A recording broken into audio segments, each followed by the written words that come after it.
Hello and welcome. This is The Art of Giving Up, your podcast for giving up bad days, bad ways, unfortunate habits, and giving up on your dreams. As always, I'm your host, Steven, and I want to thank you, yes, you, for joining me on this, my journey of self-discovery, of growth, and of alcohol, sometimes. And I don't know what I'm doing. I have no idea where this is going. I have no idea what's happening. But I do know that I'm still not alone. I'm joined again by someone who thinks they're funny, but they're not. The awesome, kinda. The amazing, not sure really. Chandler Phillips. Oh, thank you. Thank you, Steven. Thank you, listeners. There was a lot of parentheses. Got my name right this time. Yeah. Also, no applause this time. Oh. Wow, so I can't even thank the live studio audience. You cannot. This time. I feel like I'm a bad influence on you. Just a little bit. Because both times I've been here, we've been talking about what we're drinking and why we're drinking. What are we drinking today? Well, alright, so today we're doing, whiskey highballs. Oh yeah, whiskey highballs. Whiskey highballs. Or is it highballers? I don't know. They're highballs. Okay. Ballers, because I'm black. That's racist. So. I was thinking of the high roller. You weren't thinking of the hit HBO TV series Ballers featuring Dwayne "The Rock" Johnson? Sponsor us. Is he black? He's Samoan. He's a peel. He's a person of color. That's racist. Anyway. Alright, so we're doing a little thing here. So Wait. I think I should clarify. I don't see color. Alright, hold on. No, okay, I'm done with that bit. I gotta make a point clear. Yes. This is the second time you've been on. Mm-hmm. You still relegated to co-host status. However, guest host. Not co-host. Not guest co-host host. yet. I haven't been promoted. You've not been promoted. However, this is going to sound a little different. Because we're trying new things. We're doing different things. I'm trying to be serious. He thinks he's funny. This is what's up. Quite the odd couple situation here. And what I'm going to do is, and I have no idea of how to present this. But I'm just going to do it out there like this. Is I want to have an idea for every episode. One concept. One question. One unifying theme. And the theme for this week is... It's like Sesame Street. What did you want to be when you grow up? Now listen. Hold on. I gotta bring it in. Gotta get a little serious. Gotta rein those in. Gotta rein it in. It's a loaded question. It is a loaded question. Mainly because when like I told you last episode, I thought I was gonna live in the projects. My goal when I was a kid is to have children so I could get Section 8 and live in the projects. Oh, that's living the dream. It is. It is. This thing that we're doing right now is a concept, is an idea, and it's for fun. Just for fun. But I don't know about you. But me, hold on. Gonna clink the ice cube. Clink. There we go. Clink the ice cube. You're sloshing around a little bit. Sloshing around. Okay. A little bit. That's bad radio. Oh. What are you talking? It's letting the listener know exactly what we're doing. I really want this to become a thing that is done seriously. But for now... Semi-seriously. We're working on it. And this is what fun is. Mm-hmm. But, I'm a downer, so... By the way, I don't know if you know this, but you might have caught this. The more fun I have, the more I want to talk about serious shit. I can't help myself. Yeah, you really have fun making other people depressed. I cannot help myself. The more that things go, I just really well, so how's your relationship with your parents? That's really just like who I am as a person, and I cannot help it. So I'm gonna encapsulate that into podcast form, and I think the goal is I'm gonna be the straight man, kinda, and you're gonna be I'm gonna be the wild card. If you call yourself that. That's, I mean, I wake up every morning, kiss myself in the mirror, and say, "You're the wild card, buddy. Now let's go snip some break lines." But, oh, yeah, so I got some feedback from the last episode. And they said that you weren't that funny. I don't really claim to be funny. I think being funny is played out. But you think you are. Oh, I think I'm hilarious. It's only you. I both love and hate myself at the same time. I hate how much I love myself. So, one thing that I've definitely had a lot of success with, and I'm really happy to have, is I've had a lot of listener feedback. Mm-hmm. And of course, if you want to be part of the conversation, you can always, of course, participate. theartofgiving@gmail.com, Art of Giving Up on Instagram, or The Art of Giving Up on Facebook, or Art of Giving Up podcast@gmail.com. I love when you guys interact. I love when you answer the Instagram questions. Give me some, and maybe I'll have Chandler here again to answer some of those questions with me. It won't be that good, but it'll be a thing. It's going to really put me on the spot. It is. I'm going to have someone question my life choices, and then I'm going to spiral down a rabbit hole. It's not about you. It's always about me. What are you talking about? I'm the protagonist of reality. It's not about you. It's about us. Oh, okay. It's about us. All right. As a group. As growing. Like you and I, us? Or like us no, as in like you, me, the listener? I use the royal us because the people who are listening... Is that like the proper usted? I don't know if you know this, but the people who are listening, it's a little sad. But, yeah, they're my friends. Like, my literal friends. Like, the people who I know in real life, they listen to this. And then, like, the 10 other people. Who they know? The tens. The tens of people. The tens. But you know what? I'm not gonna lie. I'm very fortunate. I'm the positive one. Ew. Yeah, you're the... It's so if you ever met me in real life, me being the positive one, it's pretty fucking disgusting. I gotta force you out of your comfort zone a little bit. I gotta just drop the bar a little bit lower so you look like you're... Last time, I had a little listener feedback that sounds a little anti-Semitic, and I'm not going back there. Wait, your listener feedback sounded anti-Semitic? No, or they said you sounded... They said that I sounded anti-Semitic, and I wasn't sure. Well, you are, so... Hold on. The worst part about it was that I wasn't sure if it was a compliment or an insult. Oh, man, this guy speaks the truth. Anti-Semite all the way. The Jews. Or the Jews. The Jews. How much pepper you put on it. No inside jokes. You can't do inside jokes. It's bad radio. Well, only for those newbies who don't really know what's going on. So they have to listen to every single episode? No. You can't expect that of the people. But you should also, reward continuity. No, we can't do that. We live in an age of instant gratification. Yeah. Sorry, you said you were reeling up like you were gonna do a list of threes. Instant gratification. I was, but I had nothing else to say. And nothing else. But here we go. See, I'm to the left. I'm to the right. You're bobbing and weaving. It's not good. You gotta speak into the microphone. Okay, I'm teaching you. I haven't moved. The rules of radio. I'm in tripod position right now. Oh. I'm ready to rumble. All right. So, what we're talking about today. What did you want to be when you grow up? The best thing about this, I'm going to tell you something. Mm-hmm. I'm going to tell you a secret.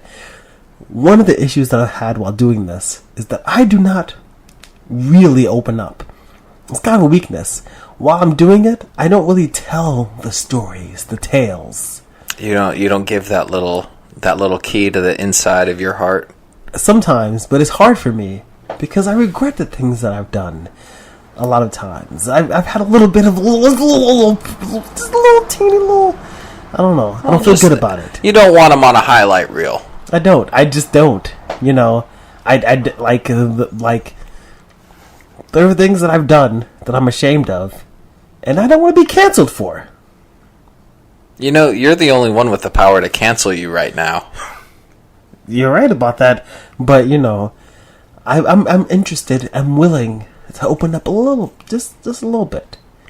Real quick, I just want to sidebar this conversation. Oh, no. And acknowledge the fact that your whiskey highball right now, there's a little zest of orange. It has the label. And it has the sticker on. 4014 Valencia. Usually I take it off when I get the oranges, but I forgot. Do you not wash your oranges? I did. Now I'm confused about your entire orange protocol. But especially because I get an allergic reaction. Mm-hmm. But I washed it, but I think I was a little bit of a rush, so I didn't pay attention to it. Wait, you get an allergic reaction from not washing your oranges? Because there's something on the skin. Are you eating the skin of your oranges? No, but when you cut into an orange, the knife touches the outside and then the inside, and I can't eat apples from the supermarket because I have a massive allergic reaction. There you go. Now the people who are listening really are interested in our mundane conversation. Well, guess what, Steven? I just got you to open up a little bit. It took a little bit of prying, but I got inside your head. Oh, this is not good. You didn't even know what was going on, but this is not. Hold on. So what we're drinking on here? We said it's a whiskey highball. It's the whiskey in use is a Glyph spirit whiskey by Endless West with notes of blueberry and sherry, and a very high potency ginger beer. Hold on, you don't have to tell them the brand.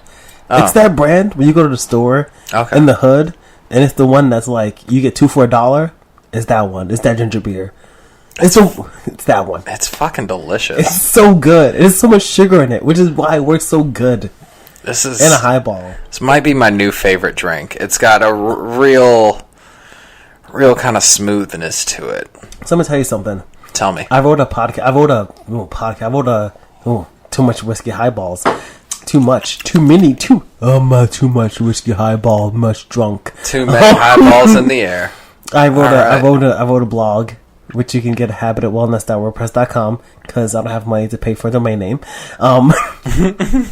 Where I wrote about how, like, when I was a kid, how I used to always go past coffee shops and I would see, like, white people with money sitting there on their laptops in the early 2000s and working, producing things, and making money while not being in an office, sitting in a coffee shop, right? Mm-hmm. So I used to always see this, and I always wanted to go inside and be part of that, but I had no money. It's always felt like I never fit in. I never felt like I can be one of those people. I always felt like I could enjoy those adult things. And bars was totally one of those things. I'm drinking this beer that I have with my whiskey highball down there. Oh, yeah. Because I'm definitely dual wheeling. In addition to this whiskey highball. And I make cocktails in my home because I've always wanted to be like at like a bar, like an adult. And not like a dive bar, like a nice bar. I always wanted to be the kind of person that had a career that paid me enough. Who, like, took advantage of happy hour? Yeah, no. Or, like, post-happy hour. Don't even need happy hour. Ooh, that's ballin'. Where it's like, happy hour? No, there's too many people there. I'll go after. Appetizers? They're the garbage appetizers during happy hour. No, they are, but they are. Yeah, they're like nachos. Do you know how easy it is to pump out nachos? It is, but so I don't know. Fuck, I really want nachos now. I don't know what it was that you wanted to do. But when I was a kid, I wanted to be a computational fluid dynamics engineer. I didn't know what it was. Fucking nerd. I didn't even know what it was. But there was like I don't even know what it is now. there was a commercial on PBS, which is Channel 13 in New York City, or it's like public broadcasting, It was kids sitting on a hill. And I looked it up on YouTube. You can't find it because it's like a local commercial. And he's like, "What do I want to be? I want to be." It's like, I want to be a doctor. And then the other person goes, the other little kid goes, I don't know what I want to be. I want to be a surgeon. And then the middle kid, the little boy goes, I want to be a computational fluid dynamics engineer. And I'm being like, yes. Yes. I don't know what it is, but I want that kid. to be me. You know, I want it to be me. But then, no. So you just wanted to be a contrarian. No, I don't know. Then I wanted to be a chef. Okay. Okay? And I used to see, I don't know if you know about this. I don't think I do know. And I don't know if I can get arrested for saying this, because this is totally theft. But you stole recipes. when you would go to somebody's your apartment and somebody used to have cable, they had the coaxial cable, the white cable hanging from the ceiling. Mm-hmm. If you plugged it into the back of your TV, you would get the local channels clear, but you would also get some of the cable channels.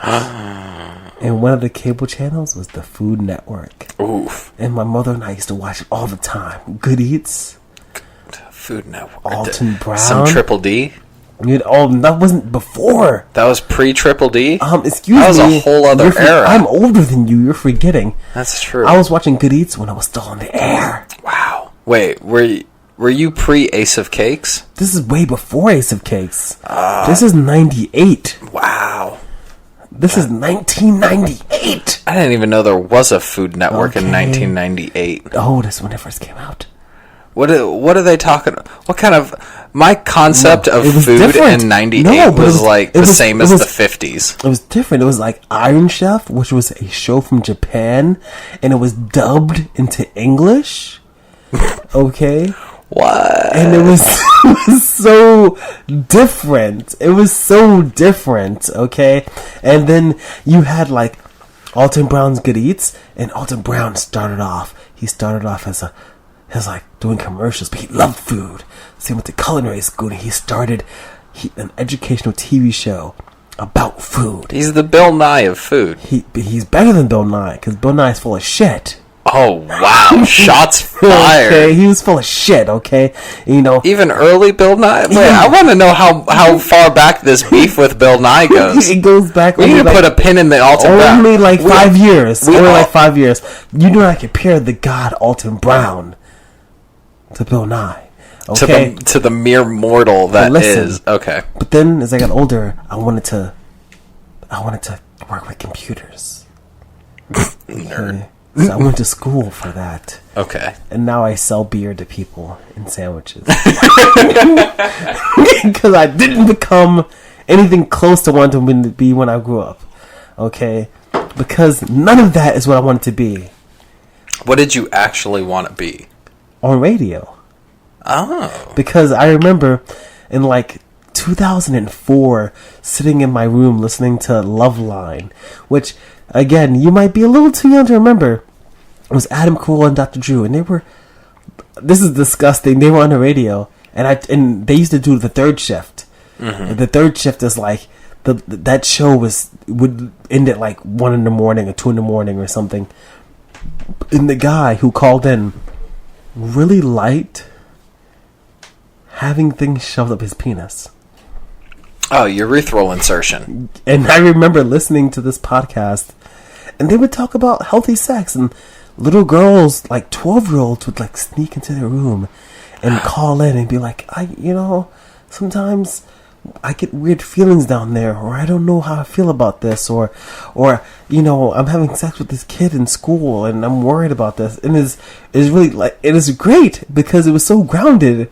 But then you would always have some person like James who called in 1999 because he would have sex with his dog, and it was the world's greatest thing. Okay, and I know it sounds crazy. You just said the world's greatest thing is this dude talking about having sex with his dog. Not the sex with the dog. You thought I was going to get you canceled in the future. No, not the sex with the dog. Okay, but just the concept of someone calling in, and what they did was they kept him on the line. And they took other callers, and they would just wail on him and stuff like that. But the host never did that. The host would say in a very grounded, real way, you need to get help. I don't really understand why you're doing that. And Dr. Drew, of course, being a doctor, is well, this is why this person's like this. And Adam Carolla, keeping it serious, fucking with him. Just fucking with him. And then I started listening to like Jim Dale on the fucking Harry Potter audiobooks. I stole them from the library 2 blocks from here on tape. I fucking stole it because the little scanner, the beep beep beep didn't work, so I took the fucking whole thing. It's like 13 tapes. And I used to listen to the Harry Potter books, right? And I used to love it. And then when the K-Rock turned into 92.3 Free FM, I listened to David Lee Roth, and I listened to Howard Stern and stuff in the morning, and they were so dynamic and so fun, and they sit on their ass and talk to people, and that sounds like the career for me. It sounds like the career for me. I just want to sit on my ass and talk to people. That's what I want to do. Hold on, I'm gonna sit that glass down a little heavier. Yeah, you gotta make it resonate. To make sure you pick it up on mic. That's what I really wanted to do. But you know what? Hold on. I don't know. That's a noble dream. But I'm doing this. We're just... I don't know. I think I know what he wants to be when he grows up. I think so too. What did you want to be, if anything, other than white and privileged?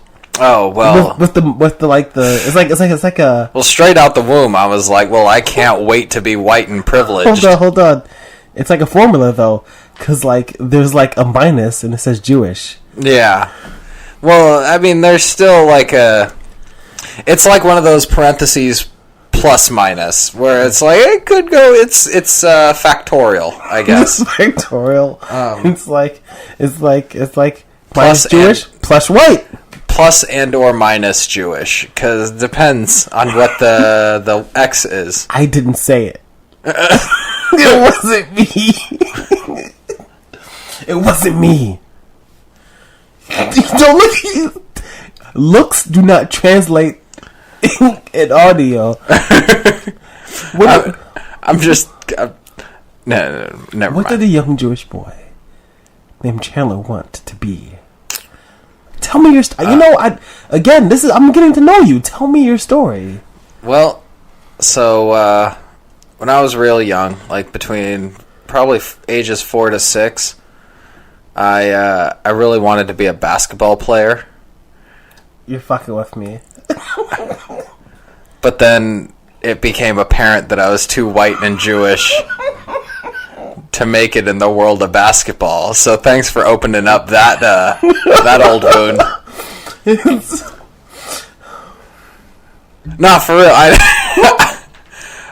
There was a time where I really wanted to be a basketball player, and my mom was like, "Honey, your dad's 6 foot. I'm 5'8". I just don't think it's going to be in the cards for you." And I love my mom. I don't want to make it seem like she was bashing my dreams, but she did give me a little early wake-up call on that one.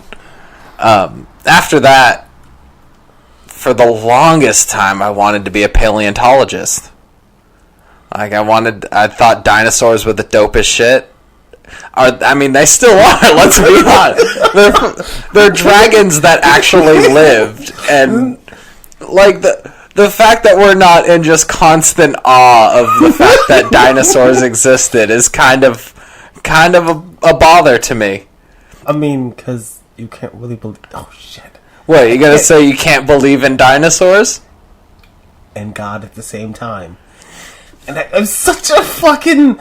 Damn it! I mean, I've seen fossils. I haven't seen an Ark of the Covenant. Hold on, I gotta tell you something. So, the most amazing person that I know who listens to this, so, you shouldn't really play to one person, but I'm gonna. But you're gonna. But I'm gonna, was telling me... But if you're listening, this is for you. But if you're listening, this is for you. All right, I was gonna say your name, but that'd be extra rude. That's right? way too much. Right. That's worse than subtweeting. we were talking about how like the worst jokes ever are Christian jokes. They are the worst. It's like Christian jokes are older than Christianity itself. I don't know. Okay. Jokes about rape are pretty bad. I'm not laughing about. I'm not laughing. Jokes about rape aren't funny, but jokes about rape. There's a certain degree of separation. Jesus is not my savior. I was gonna say Jesus Christ. I just can't. I just wanted to throw that out there. I'm sorry. Continue.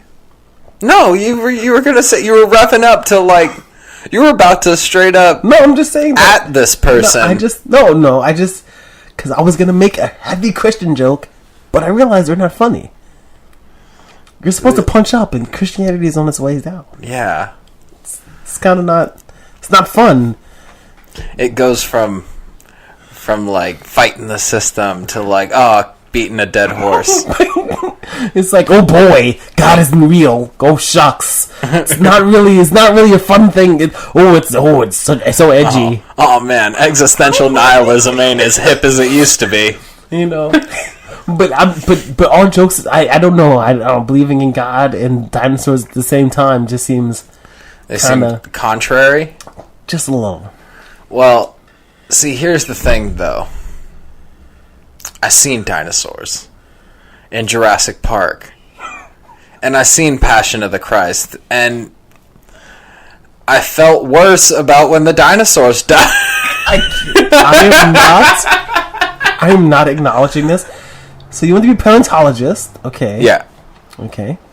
So all right. I wanted to be a paleontologist, and then for a bit, I don't know. Like, my family would make fun of me for always switching what I wanted to do. Because there was like, oh, I'll be a paleontologist. Oh, well, I like Legos, so I'll be an architect. I guess you have to know what you want to be when you're Jewish, when you're like 2 years old. Exactly. Okay? You have to know exactly what your life path is.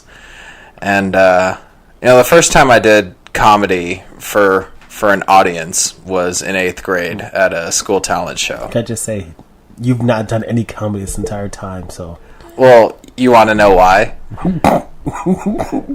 It's because I'm not standing up right now. I can only do stand up, and then it's not funny because you're sitting. It's also not funny because the people who are listening cannot see you sitting. Just saying. So anyway, well, thanks for building that context for me.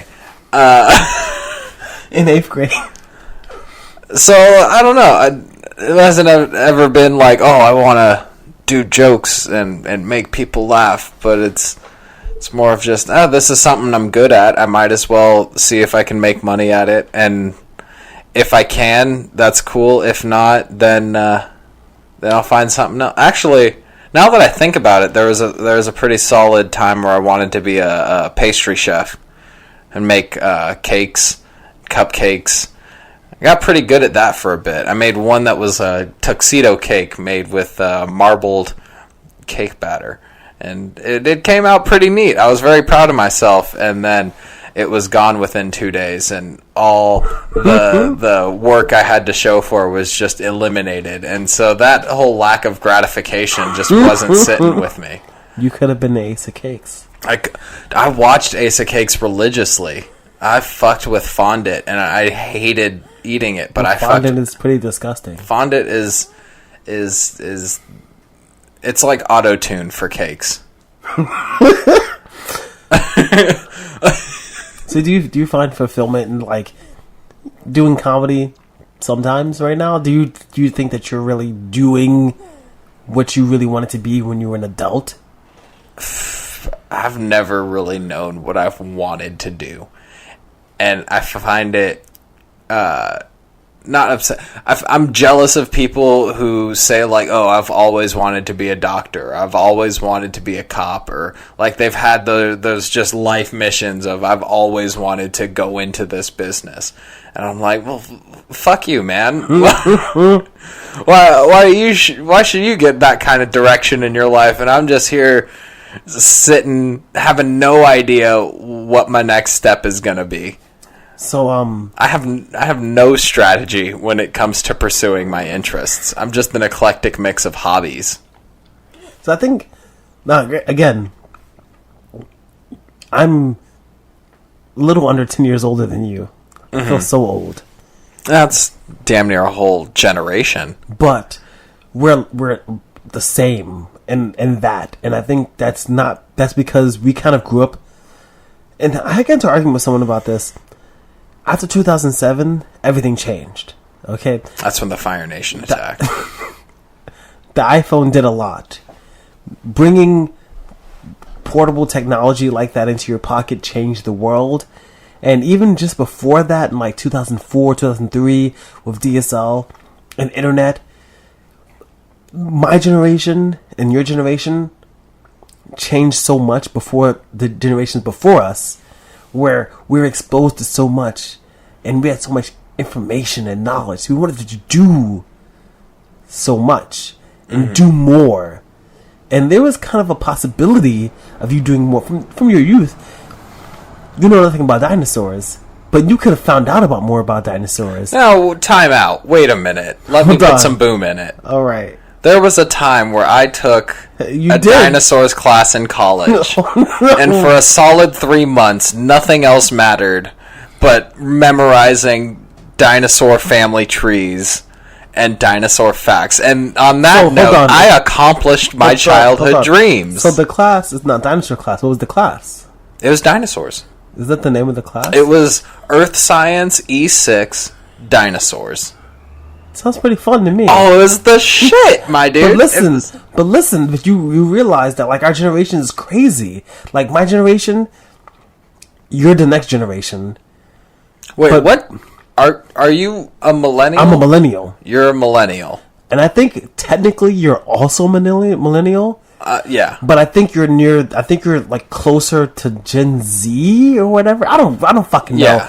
Yeah, you're correct. You know, I'm on the cusp of millennial to Gen Z because my younger brother is Gen Z. Yeah. So like, I grew up kind of different. So like, the majority of my life, the world we lived in didn't exist. But from the time that I was like 11, I had a computer, and it wasn't what we had now. But I had one in my room. I had a computer. It had Windows 95 on it, but I had a computer. Right. You know, did you have a computer room? No. I had a computer in my room. Okay. You know, and even before that, my mother got a old workstation from some place that she worked that had Windows 3.1 on it. So like, I grew up in an age where I was broke. I was poor as fuck. Okay, we were on welfare. We lived in the first floor, and the apartments would be the supers, where we had no fucking food. The lights used to go out, and we used to have no electricity for some times. Because my mother had me when she was 17, and she was going to school. She finished high school, she finished college. We kind of had, it was not easy. But I lived in an age where getting an old personal computer, it wasn't new, but it wasn't out of the range. You can get one from 5 years ago for like few $100s. It wasn't like in the 70s where it would cost you thousands of dollars, you know. Well, for one, like just the fact that a 5-year computer isn't outdated is completely indicative of the time. I mean, it was a little bit, but not too much. Like, right. Like, you know, like it wasn't like now it's like 1 year it's like I need a new one. But like back then it was like I have a computer, period, you know. Right. So we lived a different kind of life where we were exposed to a lot. And syndication is a good example because my mother didn't have syndication. My mother didn't watch the same TV that her parents did.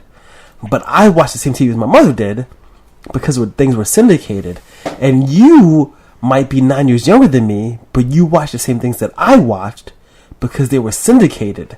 And so our generation even is melded into one kind of thing, right? Mm-hmm. So we have all this information and all this knowledge and all this access to books.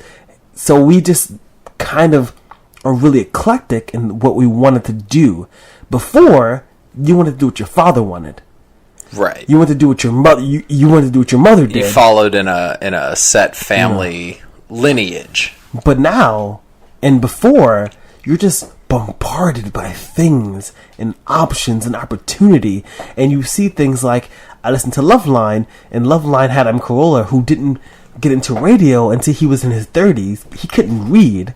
And when I wanted to get into computers, the people that I was watching on twit.tv were part of a TV station, and when the TV station shut down, they were like, we're gonna start our own YouTube, our own thing, our own website, and everybody that we see, I love wrestling. I told you I love wrestling. I the Young Bucks. They were told no, so they were like, fuck it, I'm gonna do what I want to do. And we grew up in that, but it's so detrimental sometimes to not have like that singular focus. We grew up in the transition between those. And I think that's the most detrimental part. It's not the fact that we have so much I'm option. Wounded. I'm so wounded. But it's the fact that we started in one frame of mind, and then what has evolved out of that, we are significantly under equipped to accommodate. Or at least our upbringing didn't equip us to do. Like, now you got kids who are like, oh yeah, I'm going to start my own podcast, and I'm going to start my own app, and I'm going to make buckets of dollars off of that. I'm wounded. I'm so wounded. Because you know what? Like, just me doing this with somebody else took me over 2 years to get over the anxiety of doing it, of having people listening to me, and then having people in the room participating, people listening to looking me, at you while you're saying. And these young kids are just like, I'm bored. Fortnite dances. I'm doing a Fortnite dance. Now I'm gonna. Well, obviously I'm 12, so it's time for me to have a Twitch channel. Like, people fucking got famous off of Vine, and that's just mind-boggling to me. But the thing is that like, so this is what, and I was trying to explain to the people I was arguing with, is that if you're within the range of like 24 and you're literally on the cusp, the people I was arguing with was a 25-year-old and a 26-year-old, right? If we're within 24 to like 35, we're all bunched together because we all came into the iPhone era. We all came into the broadband DSL era together.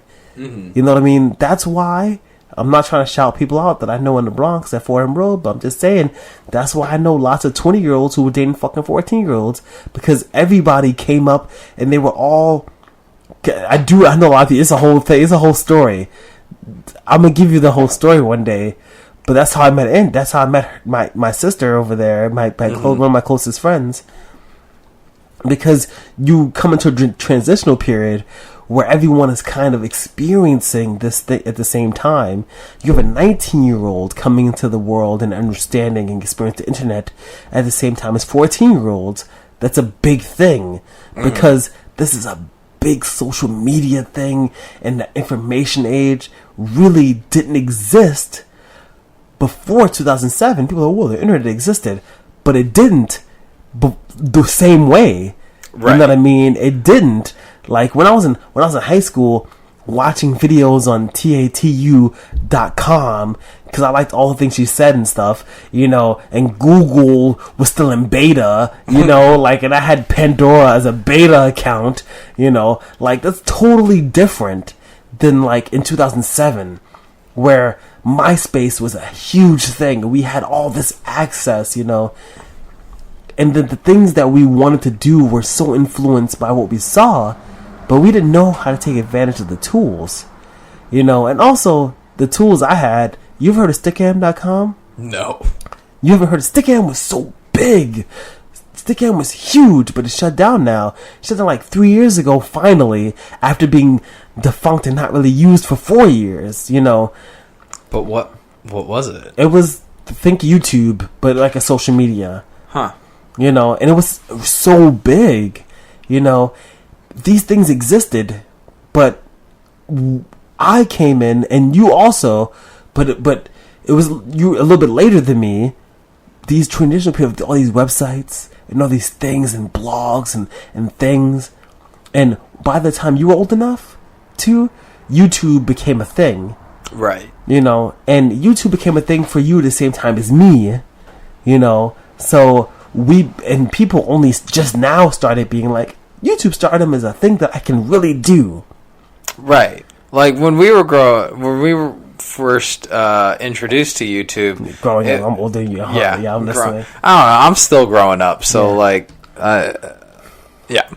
When YouTube was the big thing on the scene, I don't know. It was we were consumers, is what it was. Mm-hmm. I think that's the main difference. Is we went on this big cusp, or the a big curve from going from the consumer to producer, whereas not everyone, but so many people are empowered to be their own producers at this point. So I got you. And think about this. So when YouTube got really, really big, right? So let's look at Philip DeFranco, right? Mm-hmm. When YouTube first got big, what happened? You could have made something and you probably would have been successful, but you did not know, right?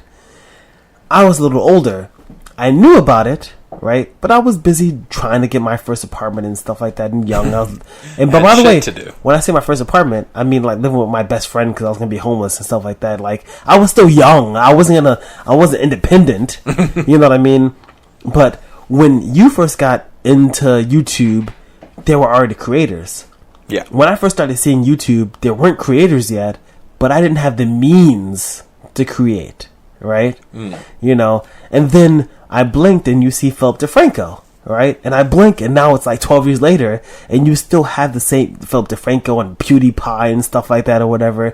But now anybody can create, but it's absolutely muddled and buried and flooded with people doing what we're doing right now. Just producing content. But this is why I think this is going to be something a little different. Because I don't know about you, but I'm not here to just be a part of. I'm not here to just create content like everyone else. I want to do something a little different. So I know that what we're doing right now is trite. It's trite? Trite. But it's the beginning. It's the beginning. It's pretty clandestine. It is. Oh, it is. That's we're trying to make something someone will like, and hopefully say something worth saying in the process. And I know it's not perfect, and maybe we're not exactly what we wanted to be when we grew up, but it's okay. We're still growing up. Still growing up. Because you know something? I'm going to tell you. You're an adult. And I'm not quite yet a grown-ass man. I'm working on it. But I'm not there yet. I've seen the way you treat customers. Oh, boy. And I don't know about you, but I'm really working towards creating something. So I know that this that we're doing is not perfect. But it's the beginning. It's a toe in the water. It's a toe in the water. Because there's a lot of opportunity and a lot of growth. There's a lot we can do. So I want to say, I don't know, Chandler, I want to thank you. Yes, you, for taking this journey with me. You know, normally I talk to... Thank you, Steven. I talk to everyone. Yeah. But I'm talking to you. I want to thank you for joining me on this. Because, you know... There's a beginning to many things. Everything starts many things to everything. Everything. The Big Bang, everything. Everything has a beginning. But on that same depressing note, everything has an end. It's not our end yet. Oh, okay. We're not in that Phoenix lifestyle yet. Not at all. Okay. We're in a place where we have the opportunity to build and create something special. So... That's why I want you folks listening to join us everywhere. And I want your feedback. Again, what? DA Art of Giving Up on Twitter. The Art of Giving Up podcast on gmail.com. Art of Giving Up on Facebook. If you type in the art of giving up, you'll find me. I don't know. But maybe, I don't know. Maybe we can find what we want to do in life.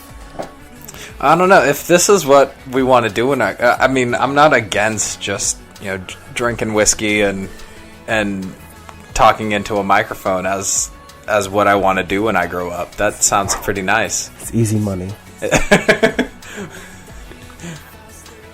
Easy being the key phrase in that.